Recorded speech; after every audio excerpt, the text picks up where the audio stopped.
Hello everyone, I am Navdeep Kaur, Assistant Professor of English, Department of English, Cultural Studies and Foreign Languages, Khalsa College Patiala.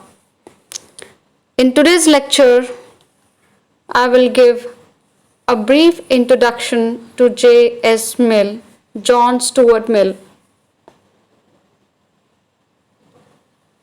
John Stuart Mill was an English philosopher. He was born in early 19th century in 1806. Right from the childhood, he was brought up in an environment where he picked up the concepts of economy and politics. His father, James Mill, was a prominent scholar in political economy. Stuart Mill had no formal education. Still, he got his name registered in the list of top philosophers of the millennium. He died in 1873. He worked as colonial administrator from 1823 till 1858 when East India Company was dissolved and India came under the direct control of England.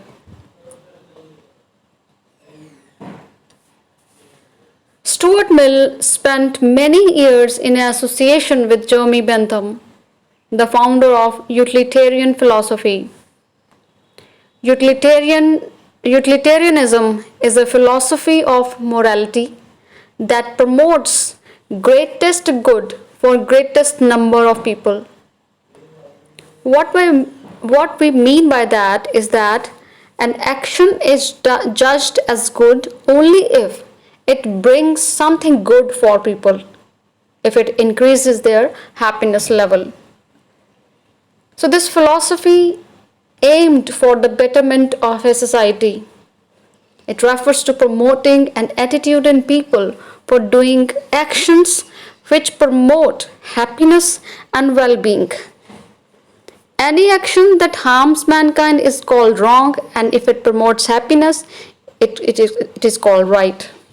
For example, for a utilitarian, making nuclear weapon is unethical for any country because it can harm humanity rather than benefiting it.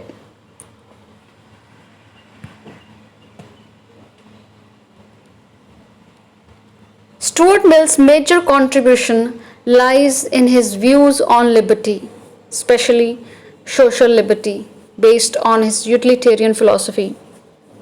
So what is this social liberty? I explain it.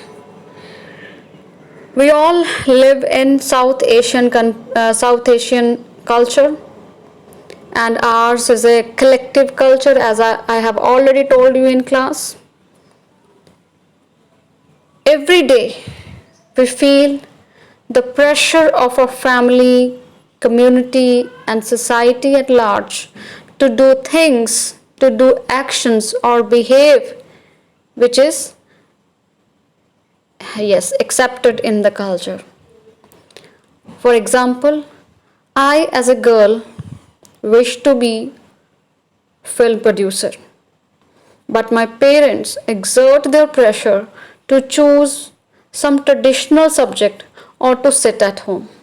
They tell me that society doesn't like girls who wish to live an independent life or so on.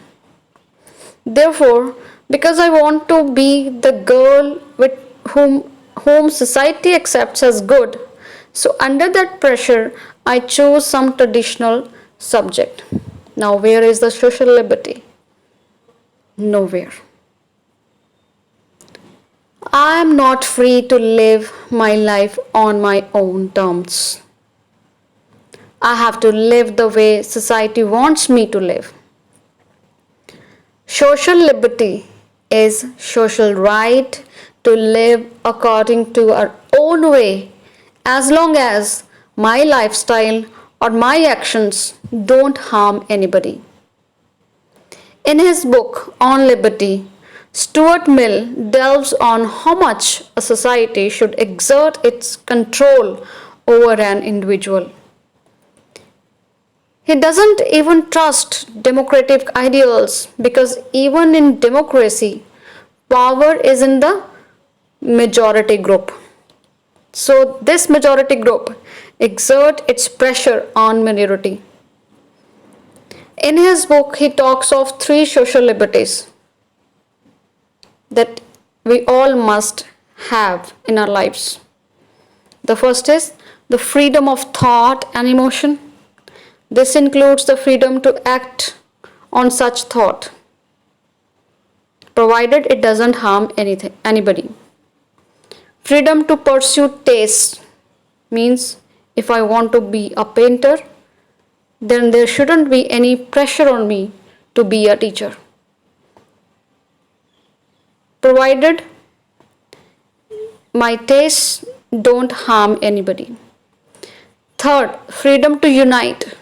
So long as the involved members are of age, means they are mature enough, they know what they are doing. The involved members are not forced to join the group, and that group doesn't do any harm to others. This is all about J.S. Mill and his views on social liberty. Thank you so much.